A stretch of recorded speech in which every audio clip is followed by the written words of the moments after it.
ਜੀ अस्सलाम वालेकुम सज्जनों तो बेलियो की हाल चाल ने ਤੁਹਾਡੇ ਸਭ ਵਧੀਆ ਜੀ ਮਾਸ਼ਾਅੱਲਾ ਜੀ। ਇਹ ਕੈਲੀਫੋਰਨੀਆ ਲੌਂਗ ਬਈ ਇਹ ਨਾ ਜੀ ਬਾਹਰ ਦੀ ਵੈਰਾਈਟੀ ਹੈ ਤੇ ਆਪਣਾ ਇਹ ਜੀ ਬਾਬੇ ਅਨਵਰ ਦੇ ਜਿਹੜੇ ਨਾ ਫਾਰਮ ਦੇ ਉੱਤੇ ਲੱਗਾ ਹੋਇਆ ਹੈ ਮਾਸ਼ਾਅੱਲਾ। देखो माशाल्लाह हाइट और पौधे की ग्रोथ भी बहुत माशाल्लाह बहुत अच्छी जी। तो अल्हम्दुलिल्लाह इस तरह ही सारे जिन्ने भी है ना पौधे जी माशाल्लाह बहुत ही प्यारे। तो देख सकते हो असी मैं और मेरा छोटा भाई है देखो माशाल्लाह असी दोवें ही आए हैं इत्थे ते इन्हां नूं मिलना भी सीगा असी लेकिन पहुंचे नहीं अजे। तो यह देखो माशाल्लाह लुंगाट और अल्लाह खैर करे माशाल्लाह जी। देखो एवोकाडो तो अल्लाह के हुक्म है इंशाल्लाह जी ये हुण अगले साल फल इंशाल्लाह उम्मीद तो है अल्लाह के घर च लेगा इंशाल्लाह। जिस तरह की ग्रोथ है माशाल्लाह तो फल जरूर लेगा।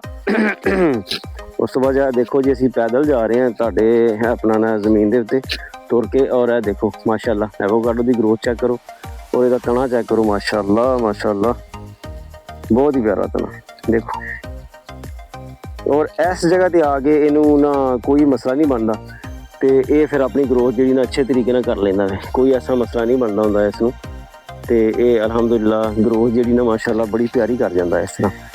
तो माशाल्लाह जी अल्लाह से इन्होंने पौधे मरे जरूर सन इन्होंने फिर इन्हों की अपनी नर्सरी है तो इन्होंने ना फिर ला ले सन खुद ही। तो यह देखो माशाल्लाह यह नाल जिहड़े कि पौधे मर चुके सन वो दोबारा शिफ्टिंग हुई है तो जिहड़े मरे ने वो भी तुहानूं दिखाने यह देखो माशाल्लाह यह लैन दे विच लगे हुए ने पौधे अल्लाह के हुक्म ना।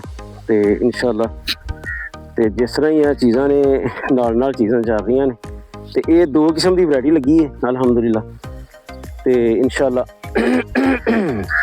तो यह देखो माशाल्लाह जेड़े अपना पौधे इन्हां दे मर्जी करते हैं जेड़े जल गए या मर गए सन वो भी जेड़े ना जी तुहानूं दिखाने आ। देखो माशाल्लाह एवोकाडो की ग्रोथ और जेड़े दोबारा लगे ने माशाल्लाह जी यह देखो माशाल्लाह माशाल्लाह माशाल्लाह। तो यह देखो जी यह हैगा फंगस अटैक हैगा वे यह थोड़ा बहुत गर्मी बहुत ज़्यादा पई है यह देखो वही ही वजह तो जो ना इस तरह लेकिन ग्रोथ अच्छी कर रहा है माशाल्लाह ग्रोथ बेहतरीन है और इसका ना निज़ाम भी अच्छा है तो इंशाल्लाह जी ये बड़ा अच्छे तरीके चल जाएगा।